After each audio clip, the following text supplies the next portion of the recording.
designers, we've been talking about everything from grids to white space to dominance and those kinds of things. But the larger issue, as far as I'm concerned, is the content. All right, and your content is much more important than your design. And in fact, if your design is complicated, then that stifles the content. It doesn't allow the content to come shining through. So if anything, one of the takeaways from this is you need to be a part of story planning. You need to help develop storytelling techniques, through photos, through illustrations, through text, all the possibilities that we have. And as I said, the design's silent. If the first thing I notice about a page is its design, then it's probably a fail. All right? Design, we don't want to decorate. I'm talking two different things between design and decoration. Decoration would be just like arranging stuff, trying to make it look pretty. But with design, what we're doing is we're taking content and showcasing it. We're prioritizing it by size and by shape to allow readers to digest it in a structured way. Okay? So we're going to look at some pages. We're going to look at pages from all sorts of places. Of course, with all the eclipse coverage, there were so many interesting visuals. Both of these have strong, dominant visuals. There's an interesting kind of stretch right there on that paper from Virginia.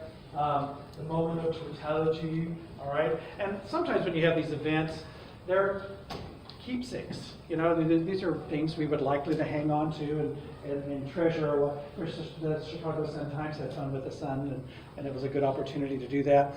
So I started gravitating, though, more towards some of the pages where there was a local landmark besides that image. Okay, it gave us a sense of space. I love the crop on this one from the state in Columbia with the icon right there of I think that's the state capitol. But then I started seeing pages where we started focusing on the people watching. If you've seen one totality, you've seen them all, right? It's that dot with the aurora around it. Okay, nothing wrong with it. The looks on their faces, we focus on them. I don't care for this one as much because the page is decorated with a black background. All right, and remember, those of us who are printing newspaper, we're printing on really cheap paper, and it saturates, okay? And so what may look pretty on the screen or on my PDF probably looked like crap when it was on newsprint. I think this page was one of my favorites. This is from the University of Missouri, and everybody's out on the quad or on the lawn. There's the iconic image of the dome there at the school, and it's that darkened moment of totality. We didn't need to see that. We're living in such interesting times, with floods and fires and Trump, and there's just so much stuff. It's fascinating to see, though, with all of this coverage, the visuals are so critical.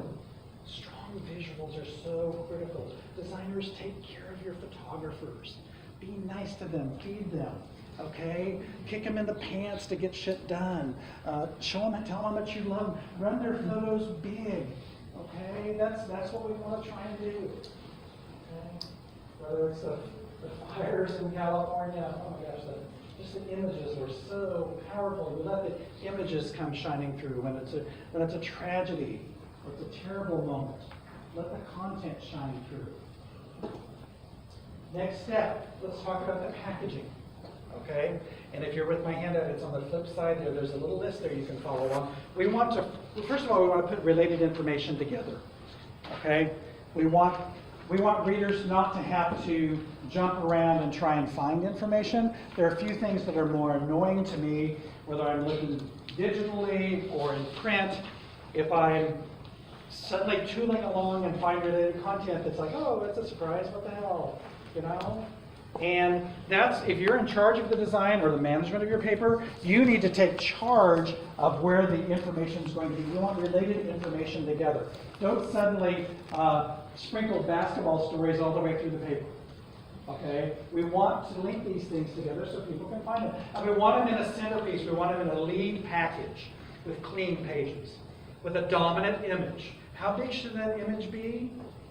I push it a little bit further. I like to say twice as much as anything else on the page, okay? Because that structure helps us follow where we need to go. Dominant image, lead headline, deckhead beneath it, text in columns. This is so basic. But if you go out to that exchange table, you just see images, you just see pages all over the map, okay? Because they don't have a structure.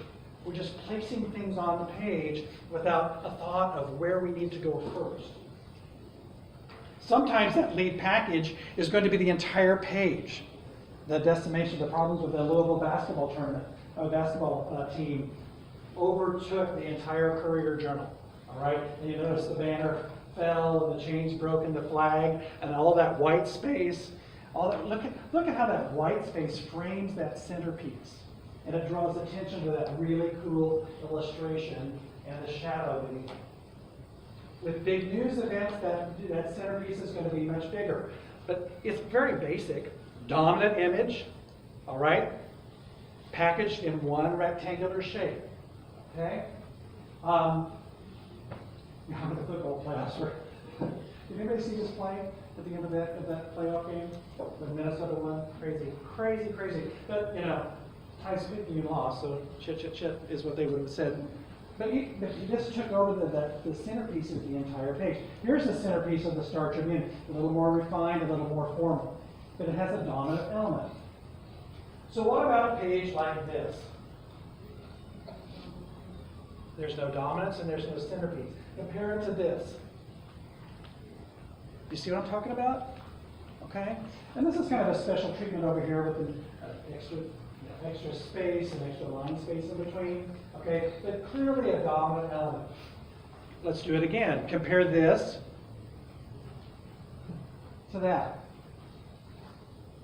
Got to see what I'm talking about there in terms of the packaging and the simplicity?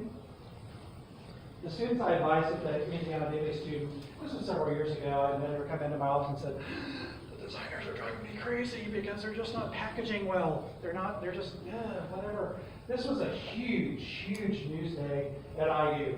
The death of the former university president, okay? The death of a benefactor who gave millions of dollars to the university. And then what's the story underneath? IU football. IU football sucks. It is 0-9. Who gives a shit about their practices on the front page? You know what I mean? The news judgment was just, we were not allowing enough space. So I would never, as an advisor, I never would have done this without the editor's permission. I said, can I maybe take that page content and just show the designers what to do? I would have taken that Miles brand package and run it down the entire page. Okay, and those gray boxes, I didn't take time to pull file. We had 1 million file photos in Miles brand. That's what those would have been. But notice the space there. You know, I gave more space to the benefactor story. I took that single photo and put an extended caption on it and sent people inside for the football story. So don't be afraid to cut loose with your centerpiece packaging. On the opinion page, they're so boring. Oh my God, you know, and the goal, I think, in terms of designing an art directing an opinion page is to find your most important commentary. That could be the staff editorial. That could be the most important column, and to develop a visual for that. And sure, the spaces are going to change. And so the old advisor in me go, well, which one's the editorial? It's in a different place. Put a damn label on it. Okay? And move it around. Get the extra space there. You're good folks in here, magazine people in here. I want to contrast this yearbook spread, which has good dominance, with this yearbook spread. This, it's like I'm the eye doctor. This or this. Which can you see? I don't know. What's the difference? These two pages don't work together. Whereas the dominance of this aerial view looking down on the celebration brings the page together. And then the students who were in the crowd are identified by their location right there. I thought that was cool. Go Royals. I'll never be good again, but it's okay. All right. If you're designing a tab, all right, you're essentially designing a magazine. You're essentially designing a magazine. So give it a dominant, this is another high school page. I don't know if I ever would have put that focal point of the illustration right on the gutter, but because the pointer is right there, it kind of works for me there. But I love having this text rectangular. You can see that it's a grid, just a very simple structure. Let's talk about visuals. We're going to talk about photos, and we're going to talk about illustrations. All right? Many of our pages suffer because we don't have a dominant visual element. Okay? Find that strong photo. This takes some photo editing. This takes some consultation between the designer and the photographer. Okay? And you really need to develop strong visuals for your most important story, obviously. So it takes some work to get this done. But I want to talk about things like contrast and angles and tight crops. So we're going to do another comparison between this page and this page. Do you see how a dominant visual works much more effectively? In my 30 years of advising collegiate media, I can think of one time when I thought we ran a photo too big. And that was of a squirrel. But it was a cute little squirrel. It was, I mean, you could argue with me that the squirrel picture was okay. You know, but I would rather have you err on the side of a large photo. Okay? You as a designer and you editors, we have a lot of competing interests when it comes to the space, to taking the space. But we can't shortchange the visuals. We can't shortchange the visuals. Here's a lead package, okay, with the white space. The Globe and Mail in Toronto does amazing work with visuals and illustrations and tight crops. This is a broadsheet newspaper. We can still see the face and how tightly cropped it is.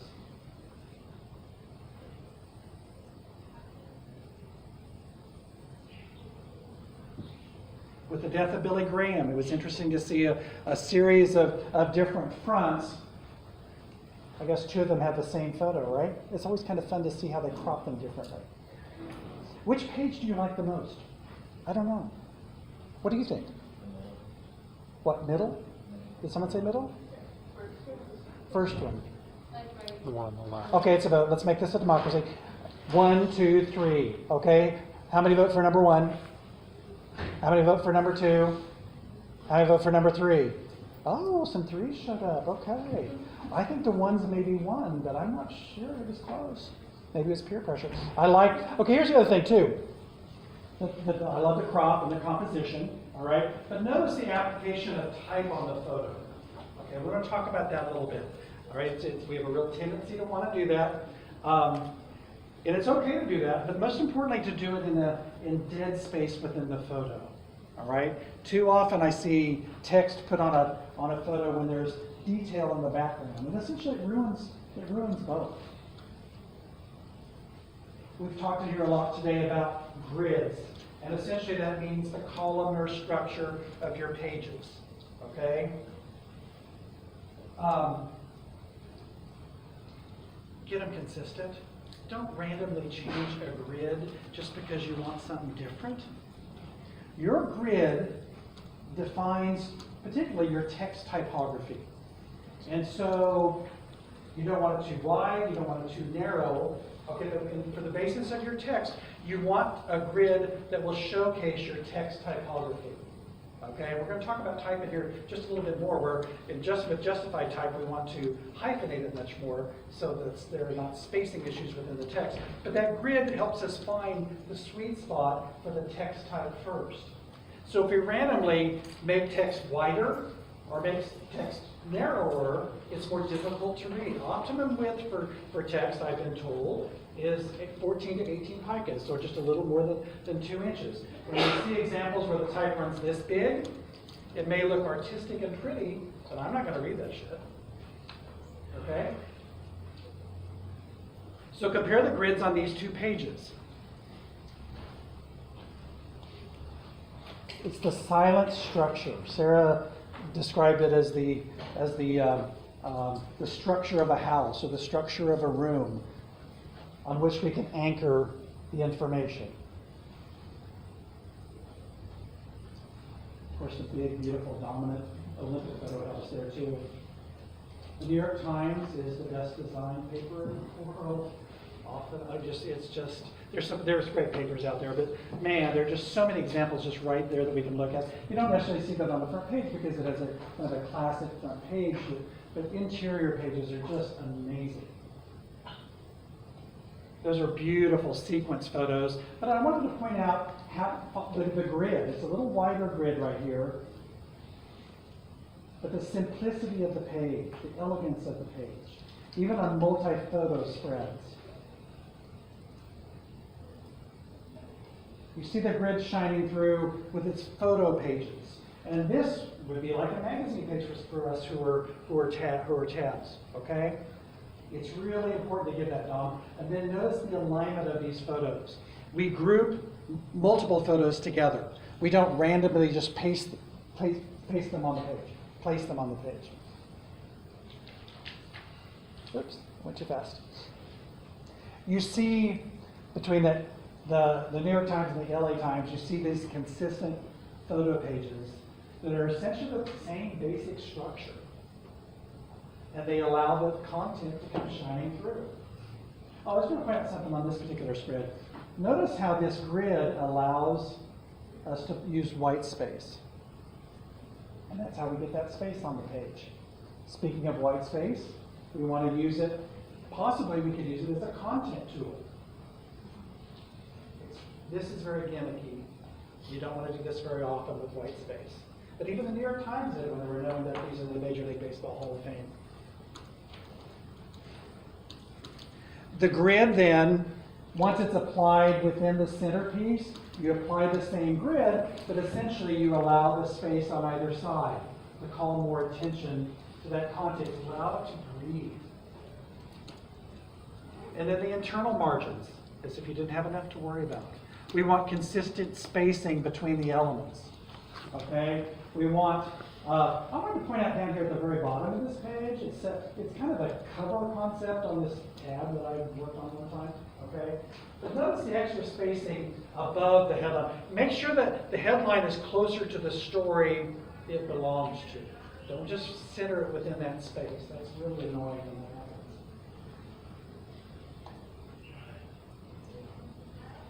Even on interior pages.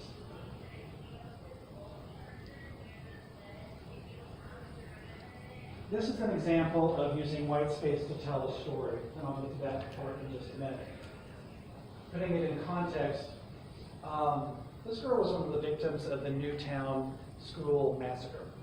And it's interesting that it's more than half a continent away from Salt Lake, but the Salt Lake Tribune decided to tell her story. So I want to first look at the photo, and you notice the angle. Okay, angles are so important to composition, particularly for a routine photo. Okay, if you were taking photos of this event, okay, I'd want to maybe get up high or look low, or a bird's eye view or worm's eye view, or give it a very tight crop, a distinctive, strong horizontal. That's really an important thing to do. So the story then jumped inside, and I want to point out these 4 images here. You see the grid, you see a dominant image, and then you see secondary images, and they're all grouped into one rectangular shape. This is the simplicity that I talk about all the time. All right? Then at the bottom of that inside page is a bunch of white space, and I wasn't exactly sure what that was, but there it is.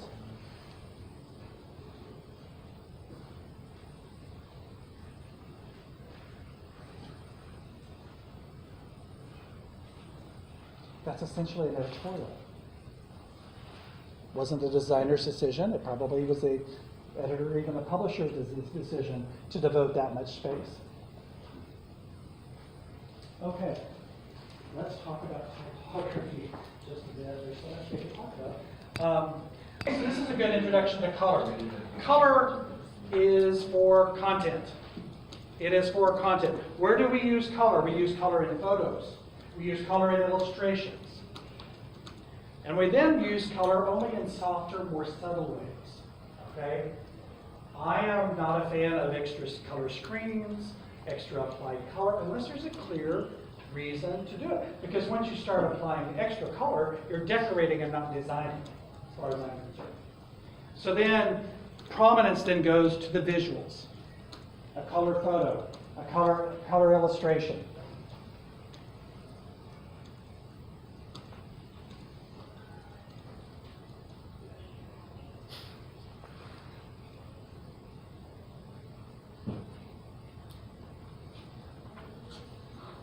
So using color for content.